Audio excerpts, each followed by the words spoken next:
I think I didn't do anything wrong, just played a silly game at a party. Everyone else was having fun, so why couldn't I? But when I opened the door and saw the thick envelope in my husband's hands, I realized that one little kiss was about to cost me everything. Before we dive deeper into this story, I have one small request. Please subscribe, drop a like, comment, and hit that hype button to boost this channel so more people can discover these incredible stories. The conference room at Miller & Associates buzzed with laughter and the clink of wine glasses. Friday night office parties weren't usually my thing, but Venus had insisted I stay. Come on, Lyris, live a little. You're always rushing home to play housewife. I adjusted my black dress, the one Elliot said made me look stunning on our anniversary 3 years ago. When was the last time he'd even noticed what I wore? These days, he barely looked up from his lesson plans or Hazel's homework. All right, everyone. Carla clapped her hands, her cheeks flushed from the wine. Time for kiss or dare, Joel groaned dramatically. What are we, teenagers? Exactly, Venus giggled. When's the last time any of us felt young? The group formed a circle on the plush carpet. I found myself sitting across from Benji Carter, the new HR consultant who'd been making rounds at different departments. His dark eyes met mine, and he flashed that crooked smile that had half the office swooning. My phone buzzed. A text from Elliot. Hey babe, can you come home early? Hazel needs help with her science project, and I'm struggling with the volcano thing. I typed back quickly. Almost done here. Give me an hour. Lyris, Venus called out. You're up. Kiss or dare? The room fell silent, all eyes on me. I felt a thrill I hadn't experienced in years, being the center of attention, desired, interesting. At home, I was just mom, just the wife who handled the grocery lists and school pickups. Kiss, I said, surprising myself with how confident I sounded. Carla spun an empty wine bottle in the center of our circle. It rotated slowly, catching the fluorescent lights, before coming to rest pointing directly at Benji. Ooh, lucky girl, Venus whispered. Benji stood up, extending his hand to help me to my feet. Just a game, right? He said softly, but his eyes held something deeper. Just a game, I agreed, though my heart was racing. He cupped my face gently, his thumb brushing my cheek. The kiss was soft at first, then deeper. I forgot about the watching crowd, forgot about Elliot waiting at home, forgot about everything except the way Benji's lips felt against mine and the intoxicating feeling of being wanted. The group erupted in cheers and whistles. I pulled away, laughing breathlessly. Damn, Lyris, Joel called out. Lucky Elliot. I noticed Venus holding up her phone, grinning. Got it all on video. This is going straight to the group chat. Delete that, I said, but I was still laughing. It felt harmless, just friends being silly. Relax. It's just for us, Venus assured me. Besides, you look amazing. Elliot should see how other men look at his wife. Benji sat back down, but his eyes never left mine. That was nice, he said quietly. My phone buzzed again. Another text from Elliot. Hazel's asking where you are. The volcano exploded all over the kitchen table. Guilt twisted in my stomach, but I pushed it away. One night, one moment of feeling attractive and alive. Was that so wrong? I should go, I announced, gathering my purse. Already? Benji stood up. The night's just getting started.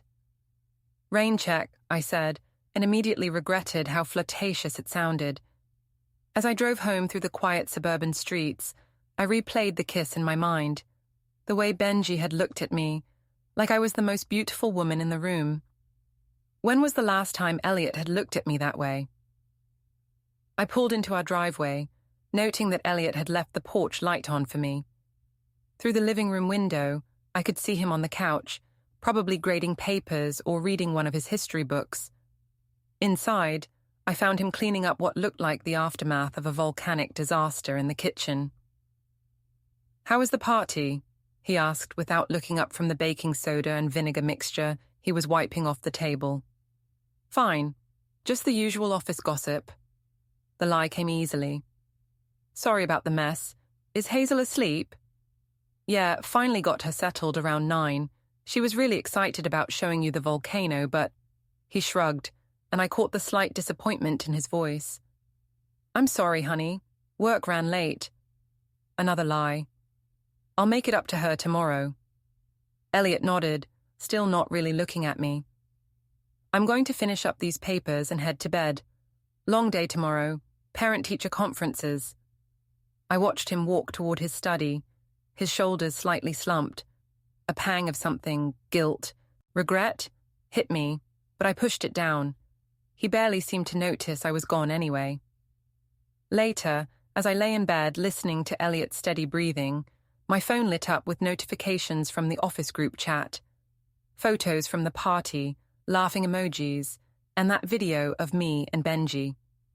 In the dim light of my phone screen, I watched myself kiss another man, and instead of shame, I felt that same thrill all over again. It was just a game, I told myself, just harmless fun. But as I drifted off to sleep, I couldn't shake the feeling that something had shifted tonight. A line had been crossed, even if it was just a tiny step over it. Saturday morning arrived with Hazel bouncing on our bed at 7 a.m., her dark curls wild from sleep. Mommy, Daddy said you'd help me make pancakes, I groaned, pulling a pillow over my head. My phone showed 3 missed calls from Venus and a string of messages in the office group chat that I wasn't ready to face. Give Mommy 5 more minutes, sweetheart, Elliot said gently, scooping Hazel into his arms. Let's go start the coffee. When I finally made it to the kitchen, Elliot was already at the stove, flipping pancakes while Hazel sat at the counter, swinging her legs and chattering about her friend Emma's birthday party next week. Good morning, beautiful, I said, kissing the top of Hazel's head. Mummy, you smell like wine. She wrinkled her nose. Elliot glanced at me but didn't comment. He set a plate of pancakes in front of me and poured coffee into my favorite mug, the one Hazel had decorated with handprints in preschool. So, how was Venus's birthday? He asked casually, but something in his tone made me look up. Venus's birthday? The party last night. You said it was Venus's birthday celebration. Had I said that? I couldn't remember what excuse I'd given him. Oh, right. It was nice. Just dinner and drinks. Elliot nodded slowly, but his eyes held a question I didn't want to answer. Marion called earlier. She mentioned seeing something on social media about your office party. My blood ran cold. Elliot's mother was friends with half the town on Facebook, including several people from my office. What did she see? She didn't say exactly, just mentioned you looked like you were having fun. He set down his coffee mug. Lyris, is everything okay? You seem different lately. Different how? I felt defensive, trapped. I don't know, distant, like you're somewhere else even when you're here. Hazel looked between us, her syrup-covered fork halfway to her mouth. Are you guys fighting? No, baby, I said quickly. Daddy's just being silly. But Elliot's expression darkened. I'm not being silly, Lyris. I'm trying to talk to my wife. And I'm trying to have a peaceful Saturday morning with my family, I snapped back. Sorry if I enjoyed myself at a work party. Should I have sat in the corner all night thinking about grocery lists and laundry? That's not what Because that's what you think I should do, right? Just be the boring housewife who never has any fun. Hazel's eyes filled with tears. Stop fighting. Elliot immediately softened, reaching for our daughter. We're not fighting, sweetie. Mummy and Daddy are just talking. But the damage was done. The easy morning atmosphere had shattered, replaced by tension thick enough to cut. My phone buzzed with a text. Without thinking, I grabbed it, and Benji's name flashed on the screen. Can't stop thinking about last night. Coffee sometime? I quickly turned the phone face down, but not before Elliot caught the notification. Who's Benji? He asked quietly. Just someone from work. I tried to sound casual, but my voice came out strained. The HR consultant. How did he know that? Yes, probably just work stuff. Elliot stared at me for a long moment. On Saturday morning? About work stuff? I don't know, Elliot. I didn't read it yet. The lies were piling up, each one making me feel more trapped. He stood up abruptly. I'm going to take Hazel to the park. Give you some time to handle your work stuff. After they left, I finally opened the group chat. The messages from last night painted a picture I barely recognized. Venus. Lyris is on fire tonight. Carla. That kiss. Girl, you still got it. Joel. Benji looked like he won the lottery. And there was the video. Venus had posted it with the caption, "When Kiss or Dare gets real. Our girl Lyris showing us how it's done." I watched myself kiss Benji, saw the way I melted into him, the way my hands tangled in his hair. This wasn't just a peck. This was intimate, passionate, the kind of kiss that meant something. The video had 12 likes and several comments, including one from my neighbor Janet. Wow, Lyris, does Elliot know you're out here breaking hearts? My hands shook as I scrolled through more comments. Half the office had seen this. People from church, neighbors, parents from Hazel's school. Venus's friends list included half the town. I called Venus immediately. Lyris, girl, you are the talk of the office this morning. Venus, you need to delete that video. Now. What? Why? You look amazing. Besides, it's just a silly party game. My husband saw the notification. People are commenting. This is getting out of hand. Oh, come on. Elliot's not that insecure, is he? It was just a kiss. Just delete it, please. Fine, but honestly, Lyris, maybe this is good for him. Let him see that other men find his wife attractive. Might make him appreciate what he's got. After she hung up, I sat in my quiet kitchen, staring at my reflection in the black coffee. Venus had deleted the video from the group chat, but screenshots lived forever. Comments had been made, jokes shared. The damage was spreading like ripples in a pond. When Elliot and Hazel returned from the park, the house felt different. Elliot was polite but distant, helping Hazel with her coloring while I pretended to read a magazine.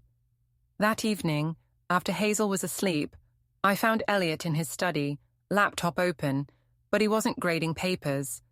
The screen showed a Google search, emotional infidelity signs. Elliot, he quickly closed the laptop, just researching something for school. What kind of research involves emotional infidelity? Psychology unit. We're covering relationship dynamics. But he wouldn't meet my eyes. I wanted to tell him the truth then, that it was just a stupid game, that it meant nothing, that I loved him and our family. But the words stuck in my throat, tangled up with my own confusion about what I was feeling. Instead, I said, I'm going to bed. I'll be up in a bit. But when I woke up at 3 a.m., his side of the bed was still empty. Through the thin walls, I could hear the soft clicking of keyboard keys coming from his study. Sunday dinner at Romano's had been a family tradition for 3 years, ever since Elliot's promotion to department head made our budget a little more comfortable. Usually it was just the three of us, but today Elliot had invited his mother, Marion, and sister Trina. I should have known something was up. Marion Vale had never particularly liked me. She thought Elliot had married too young, settled too quickly for someone who didn't appreciate what she had. Today, she sat across from me with that familiar tight smile, her silver hair perfectly styled, her judgment barely concealed. Trina, at 28, was everything I sometimes felt I wasn't. Successful in her marketing career, confident and fiercely protective of her older brother. She kept glancing at her phone, then at me, with an expression I couldn't read. So, Lyris, Marion said, cutting into her chicken parmesan, Trina mentioned there was quite a buzz about you at church this morning. My fork froze halfway to my mouth. Buzz. Oh, you know how church ladies talk, Trina said, but her tone was sharp. Someone shared a very interesting video in the prayer group chat. Elliot's jaw tightened. Trina, what video? I asked, though my stomach was already sinking. The one where you're making out with some guy at your office party, Trina said bluntly. Ring any bells? Hazel looked up from her spaghetti, sauce smeared on her cheek. What's making out? Nothing, baby, I said quickly. Adult stuff. Adult stuff, Marion repeated coldly. Is that what we're calling it? It was a party game, I said, my voice rising slightly. Kiss or dare. Everyone was playing. Everyone was playing. Trina pulled out her phone. Because from what I saw, you were the only married woman there, tongue deep with a stranger. Trina, Elliot snapped, not in front of Hazel. Then maybe Lyris should have thought about Hazel before she decided to act like she was single. The restaurant suddenly felt too small, too hot. Other diners were starting to glance our way. I could feel my face burning with embarrassment and anger. You don't know what you're talking about, I said. My marriage is fine. Elliot and I are fine. Are you? Marion asked quietly. Because my son looks miserable, and now I know why. Mom, Elliot warned, but his voice lacked conviction. No, I'm done staying quiet. Marion leaned forward. I've watched you take my son for granted for years. He works 2 jobs to give you a comfortable life. He's an amazing father, and he worships the ground you walk on. And this is how you repay him? It was just a game, I insisted, but even to my own ears, it sounded weak. Just a game? Trina scrolled through her phone. Janet Morrison from your neighborhood shared it in the PTA group. She said, and I quote, well, now we know why Lyris always looks so bored at school events. She's saving her energy for office parties. The blood drained from my face. The PTA group. That meant every parent at Hazel's school had potentially seen that video. People are talking, Lyris, Marion continued. At church, at the grocery store, at Hazel's school. They're talking about how Elliot's wife was making a fool of herself and embarrassing her family. That's enough, Elliot said firmly, but he was looking at me, not defending me to his family. Is it enough? Trina challenged. Because I don't think Lyris understands what she's done. This isn't just about her anymore. Elliot has to face these people every day. Hazel has to go to school where the other parents have seen her mother. Stop. I stood up abruptly, my chair scraping against the floor. Just stop. You're acting like I committed murder. It was one kiss, one stupid kiss at a party. One kiss that you put more passion into than I've seen you show my brother in years, Marion said coldly. The truth of that statement hit me like a slap, because she was right. When was the last time I'd kissed Elliot like that? When was the last time I'd looked at him the way I'd looked at Benji that night? Mommy? Hazel's small voice cut through the tension. Why is everyone mad at you? The question broke something inside me. I looked around the table, at Marion's disapproving face, at Trina's anger, at Elliot's quiet devastation, at my 6-year-old daughter who was being exposed to all of this. I need some air, I muttered, grabbing my purse and heading for the restaurant's exit. Outside, I called my mother. Ruby March speaking. Mum, I need you to come get me. I'm at Romano's and I just can't deal with this right now. Lyris, what's wrong? You sound upset. Elliot's family is attacking me. Over nothing. Over a stupid party game. 20 minutes later, my mother arrived in her silver Honda, her face creased with concern. She was 54, but looked older, her hair prematurely grey from years of stress as a nurse at the county hospital. What happened? She asked as I got in the car. I told her everything. The party, the kiss, the video, the restaurant confrontation. With each word, I felt more justified in my anger. They're treating me like I'm some kind of criminal, Mum. It was just a game. Everyone makes mistakes. Ruby nodded sympathetically. Men always overreact to these things. Your father threw a fit when I danced with his brother at our wedding reception. But he got over it. They always do. What if Elliot doesn't get over it? He will, he loves you, and he's got too much invested in this marriage to throw it away over one silly kiss. She patted my hand. You just need to lay low for a while. Let the gossip die down. These small-town people will find something else to talk about soon enough. When she dropped me back at Romano's, I found Elliot loading Hazel into her car seat. His movements were methodical, controlled, but I could see the tension in his shoulders. Ready to go home? I asked, trying to sound normal. He looked at me for a long moment. We need to talk tonight, after Hazel's asleep. The drive home was silent except for Hazel's chatter about the breadsticks and whether we could get ice cream next time. I kept glancing at Elliot, but his eyes stayed fixed on the road. At home, he went through the normal Sunday evening routine, helping Hazel with her bath, reading her a bedtime story, tucking her in with her favorite stuffed elephant. But everything felt mechanical, like he was going through the motions of being a husband and father while his mind was somewhere else entirely. After Hazel's door clicked shut, I found him in the living room, sitting on the edge of the couch with his hands clasped between his knees. Elliot, I'm sorry about dinner. Your mother and sister were out of line. Were they? He looked up at me, and I was shocked by the pain in his eyes, because everything they said was true. It was just a game.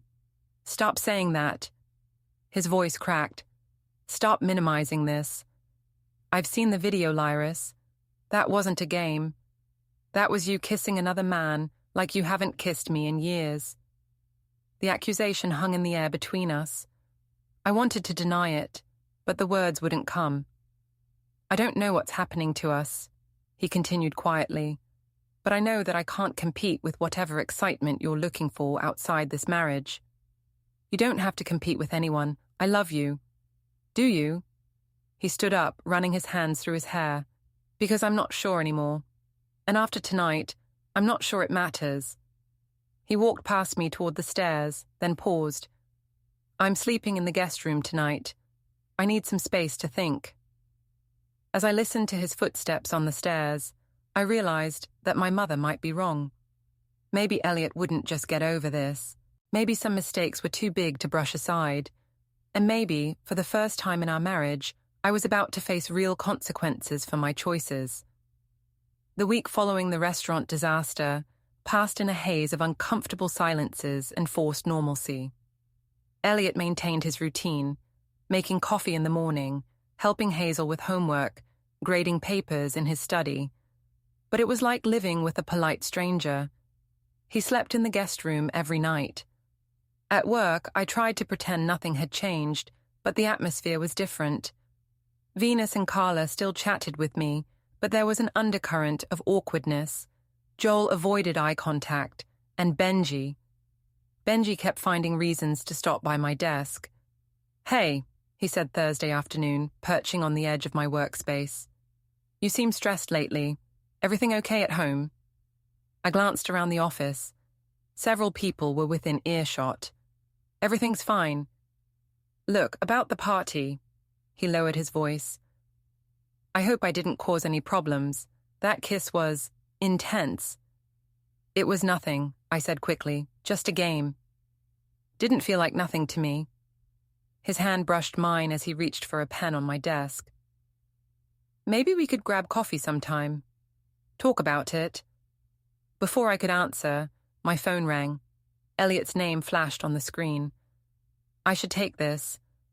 Benji nodded and walked away, but not before giving me a look that made my stomach flutter despite everything. Hi, I answered. Lyris, I'm at the school. Hazel's teacher wants to meet with both of us tomorrow after school. Something about her behavior lately. My heart sank. What kind of behavior? She's been withdrawn, not participating in class activities. Mrs. Peterson says she seems sad and distracted. I'll be there. Good. I'll pick you up at 3:30. After he hung up, I sat staring at my phone. Was Hazel picking up on the tension at home? Kids were sensitive to these things, maybe more sensitive than I'd given her credit for. That evening, I found Hazel in her room, coloring at her small desk. Usually her pictures were bright and cheerful. Rainbows, flowers, stick-figure families with big smiles. But tonight, she was using only black and grey crayons. What are you drawing, sweetheart? She held up the paper. It was our family, but something was wrong with the picture. The stick figure that represented Elliot had a sad face, and he was standing far away from the figures of me and her. Why is Daddy over there by himself? Hazel shrugged. He's always sad now, and he sleeps in the other room. The innocent observation hit me like a punch to the gut. Daddy's not sad, baby. He's just tired from work. Is it because of the video? I froze. What video? Emma's mom showed Emma a video of you kissing a man who isn't Daddy. Emma told me at recess. Oh, God. It had reached the kids. 6-year-olds were talking about my mistake on the playground. Hazel, that was just a silly game grown-ups played. It didn't mean anything. Then why won't Daddy sleep in your room anymore? I didn't have an answer for that.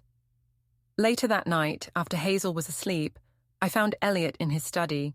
His laptop was open, but instead of lesson plans, I could see what looked like legal documents on the screen. What are you reading? He minimized the window quickly. Just research. For school? Something like that.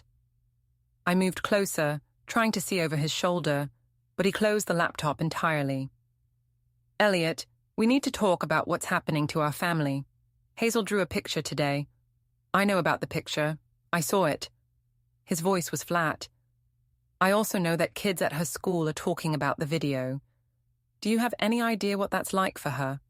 For me? I never wanted any of this to happen. But it did happen, and now I have to figure out how to protect our daughter from the fallout of your choices. My choices? It was one kiss. He turned to face me, and I was startled by how tired he looked. Lyris, I found your text messages. The room seemed to tilt. What text messages? The ones with Benji, the flirting, the plans to meet for coffee, the messages where you complain about how boring your marriage is. I felt the blood drain from my face. You went through my phone? It was sitting on the kitchen counter, buzzing constantly. I thought it might be an emergency. He stood up, walking to his desk drawer. But instead, I found these. He pulled out a stack of printed pages.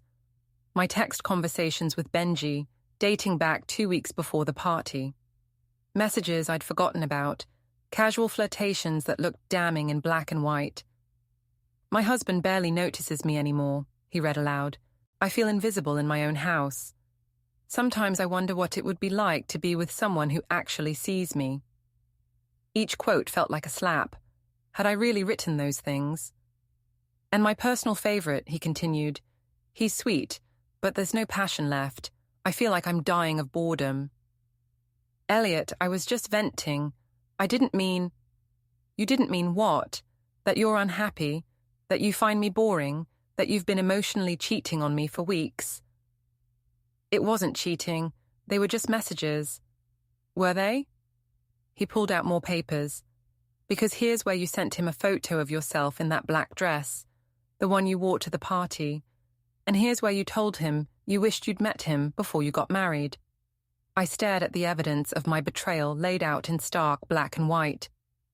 When had harmless flirting turned into something more? When had I crossed the line from unhappy wife to unfaithful one? I want to save our marriage, I said desperately. We can go to counseling. I'll stop talking to Benji. I'll do whatever it takes. Elliot gathered up the papers, his movements careful and controlled. I don't know if that's possible anymore. What do you mean? I mean that I've lost trust in you, in us, and I'm not sure how to get it back. He walked toward the door, then paused. I'm taking Hazel to my mother's this weekend. I think we both need some space to figure out what comes next.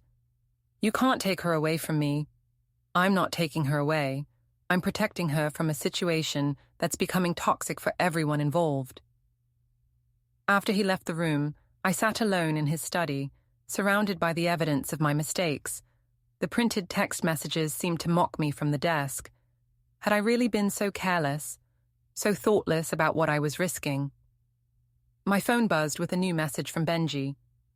Missed you at lunch today. Rain check tomorrow. For the first time since this all began, I didn't feel flattered by his attention. Instead, I felt sick. This man who barely knew me had somehow become more important than my husband's feelings, my daughter's stability, my family's reputation. I typed back, I can't see you anymore. Please don't contact me. His response came immediately.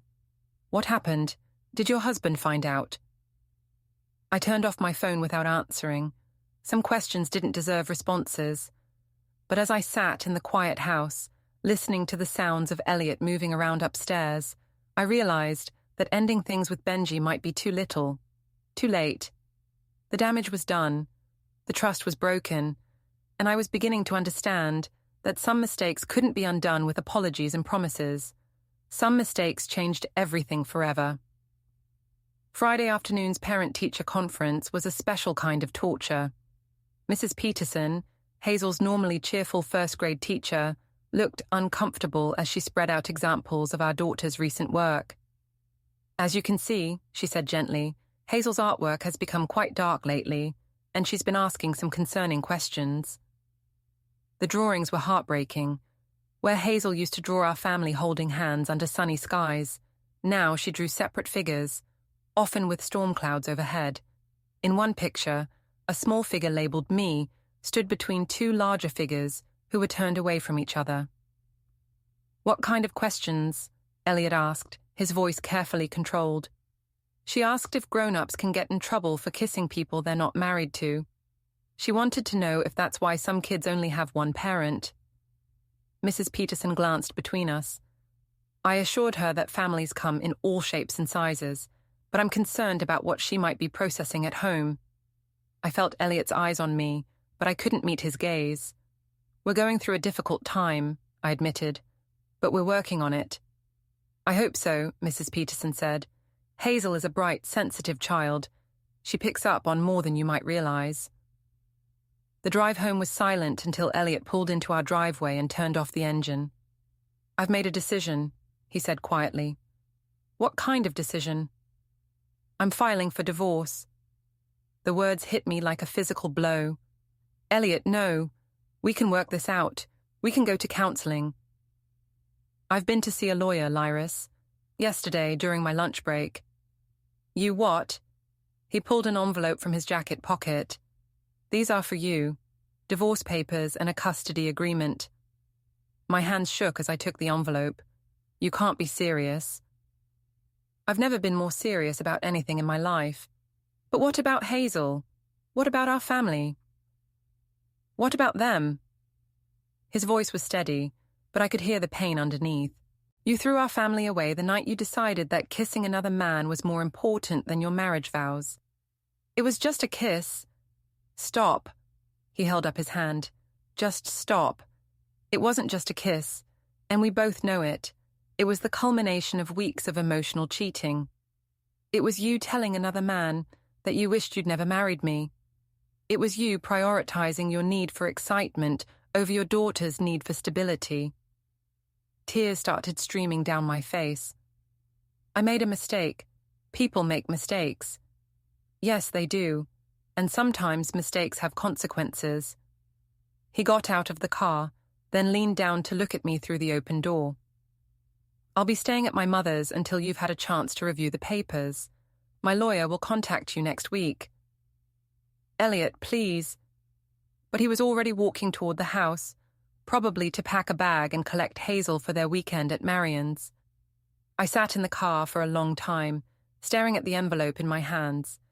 Inside were legal documents that would dissolve 8 years of marriage, split up our family, change everything forever.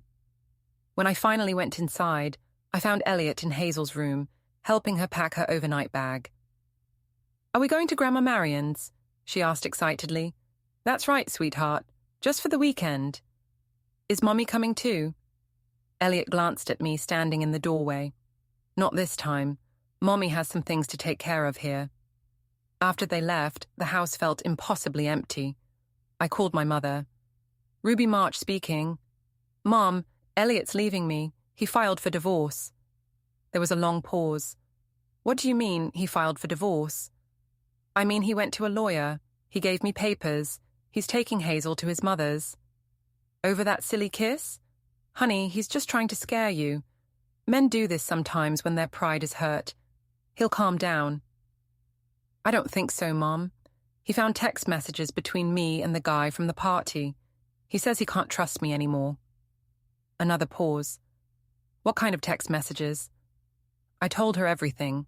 the flirting, the complaints about my marriage, the photo I'd sent.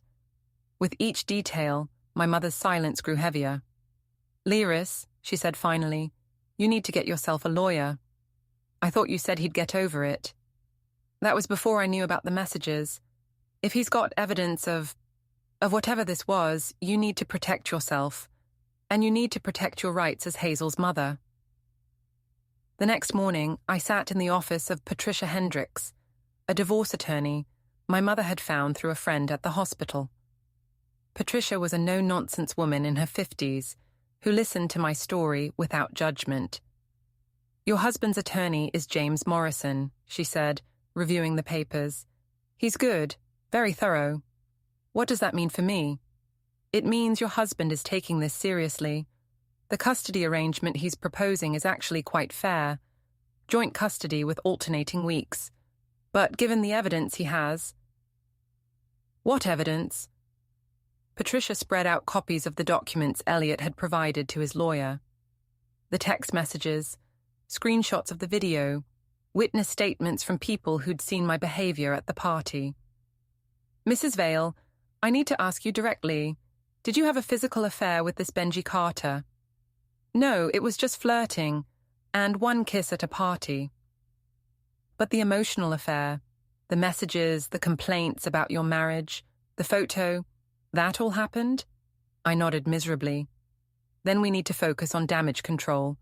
Your husband isn't asking for full custody, which suggests he wants to maintain your relationship with your daughter. But if this goes to trial, what happens if it goes to trial? A judge will see all of this evidence, the video, the messages, the testimony from witnesses about your behavior. It won't look good." I felt sick. "So what do I do?" "You accept his terms, joint custody, equal division of assets, and you both move on with your lives." "But I don't want a divorce. I want to save my marriage."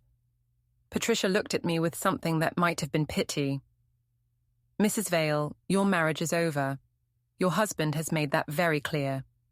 The question now is whether you want to end it amicably, or whether you want to drag your daughter through a messy court battle that you're unlikely to win." That evening, I sat alone in my empty house, staring at the divorce papers. In the space of 1 week, I'd gone from being a wife and mother to being a soon-to-be single parent, facing public humiliation and legal consequences. My phone buzzed with a text from an unknown number. "Heard about you and Elliot. Guess that party was worth it." Then another. "Saw the video. Maybe think twice before you cheat next time." And another. "Feel sorry for your kid, having a mom like you." Someone had shared my phone number, probably along with the story of my spectacular downfall. I turned off my phone, but the messages had already done their damage. I was learning that in a small town, there was no such thing as a private mistake, and some consequences lasted much longer than the moment of poor judgment that caused them. The courthouse hallway smelled like disinfectant and broken dreams. I sat on a hard wooden bench, clutching my purse and trying not to look at the other people waiting for their turn before the judge. Divorce proceedings, custody battles, restraining orders. The family court was where relationships came to die. Patricia sat beside me, reviewing our paperwork one final time. "Remember, Mrs. Vale, your husband's attorney is going to paint a very unflattering picture of your behavior. Don't react, don't argue, just let me handle it." Across the hallway, Elliot sat with his lawyer, James Morrison. He wore his best suit, the navy one I'd bought him for our anniversary 2 years ago. He looked calm, composed, nothing like the devastated man who'd confronted me in our kitchen weeks earlier. Marion and Trina flanked him like bodyguards, their expressions cold and determined. Marion caught my eye and whispered something to Elliot, who glanced over briefly before looking away. "Vale versus Vale," a bailiff called out. "Judge Harrison's courtroom." My legs felt unsteady as we walked into the courtroom. Judge Harrison was a stern-looking woman in her 60s, who'd probably seen every variation of marital breakdown imaginable.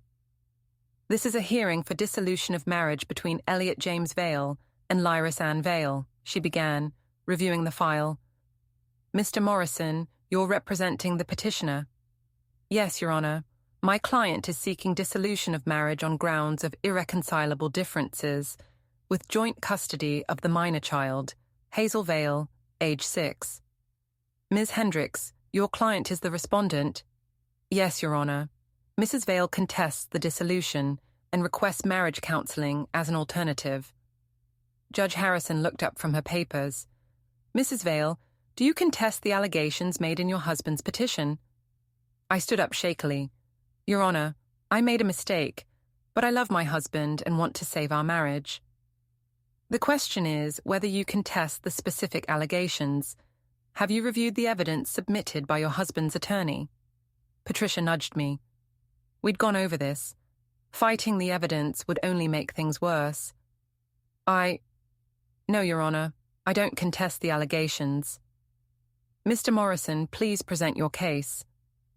What followed was the most humiliating hour of my life. James Morrison methodically laid out the evidence of my emotional affair. The text messages, the video, witness statements from the party. Your Honor, Mrs. Vale engaged in a pattern of behavior that demonstrated a complete disregard for her marriage vows and the well-being of her family, he said, holding up printouts of my messages to Benji. She complained to another man about her husband, sent inappropriate photos, and engaged in public displays of affection that humiliated her family and confused her young daughter. He called Venus as a witness. She looked uncomfortable as she described the party, the kiss, and my behavior that night.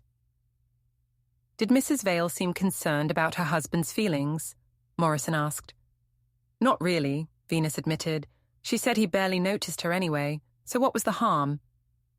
He called Mrs. Peterson, Hazel's teacher, who testified about the change in my daughter's behavior and artwork. The child has been asking concerning questions about adult relationships and expressing confusion about family dynamics, she said. She's clearly processing some difficult emotions related to her home environment. Finally, he called Elliot to the stand. Mr. Vale, how did you discover your wife's inappropriate relationship? I saw text messages on her phone, Elliot said quietly. At first, I thought it might be innocent, but when I read them, I realized she'd been emotionally involved with another man for weeks before the party incident. How has this affected your relationship with your daughter? Hazel has been asking why I'm sad, why I sleep in a different room, whether her mother is in trouble for kissing someone else. She shouldn't have to worry about adult problems, but Mrs. Vale's actions have made that impossible. Do you believe this marriage can be saved? Elliot looked directly at me for the first time all day. No, Your Honor. The trust is broken. I can't continue in a marriage where I have to wonder what my wife is doing, who she's talking to, whether she's being faithful. Our daughter deserves better than that. When it was my turn, Patricia kept my testimony brief. I apologized, said I regretted my actions, and asked for another chance. Mrs. Vale, Judge Harrison said, you've admitted to engaging in an emotional affair, sending inappropriate messages to another man, and kissing someone other than your husband at a public event. You've also acknowledged that your behavior has negatively impacted your 6-year-old daughter.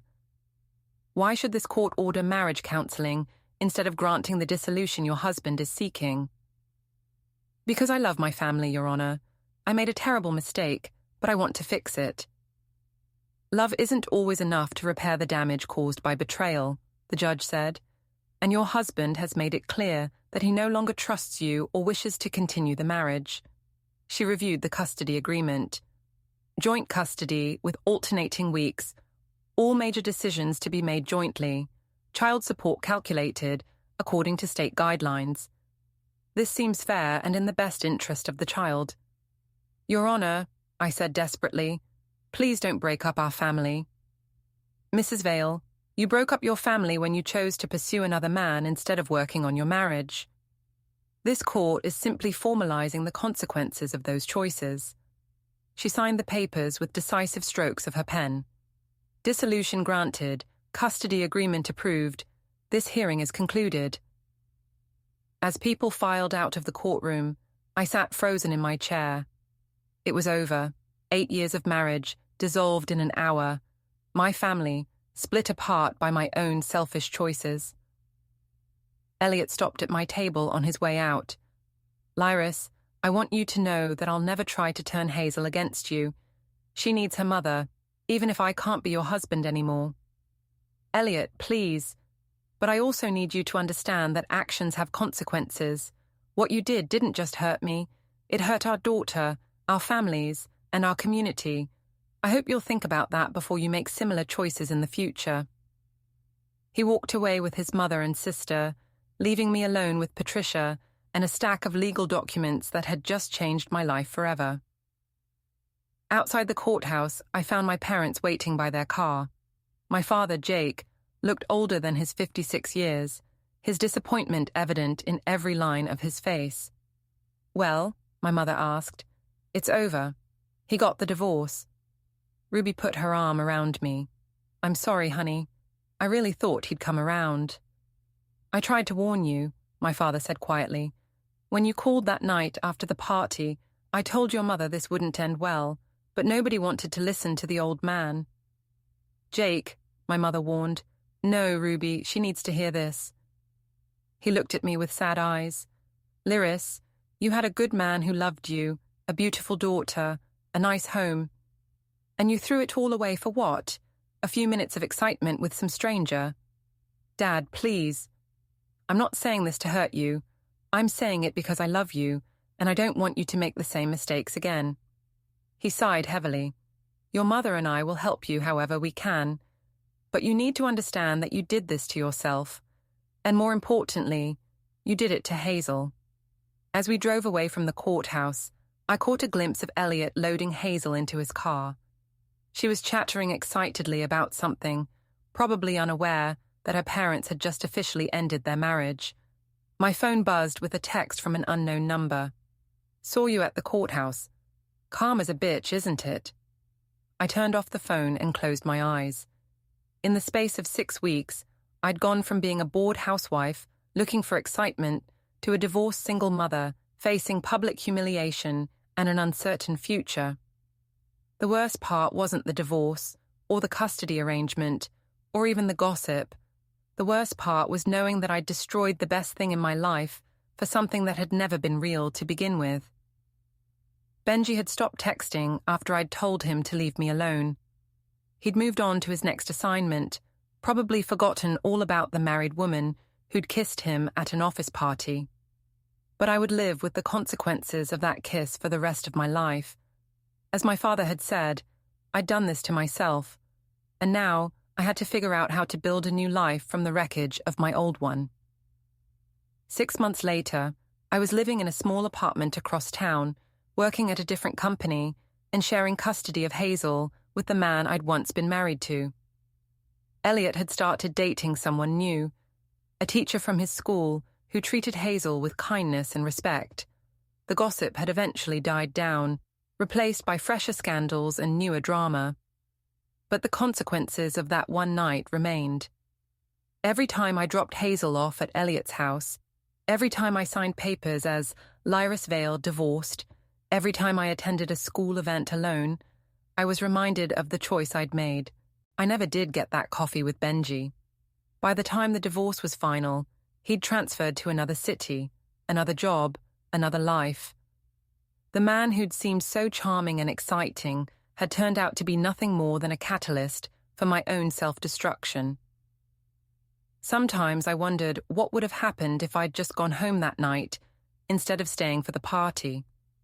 If I'd helped Hazel with her volcano project instead of playing Kiss or Dare. If I'd worked on my marriage instead of seeking validation from a stranger.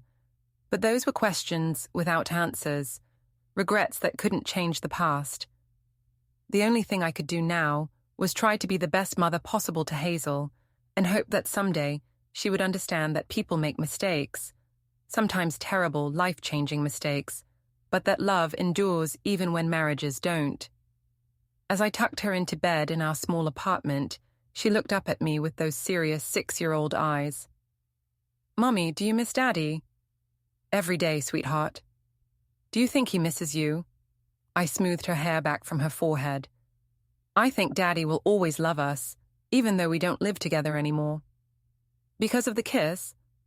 Because Mommy made some bad choices, baby, but that doesn't mean I love you any less.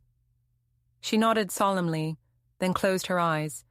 Within minutes, she was asleep, trusting and innocent despite everything that had happened.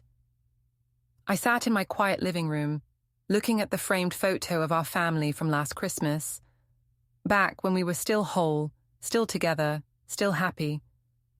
Before I'd thrown it all away for a moment of excitement that had lasted less than a minute, but had changed everything forever. The price of that kiss had been higher than I could have ever imagined. But it was a price I would pay for the rest of my life, a reminder that some mistakes can't be undone and some consequences last forever.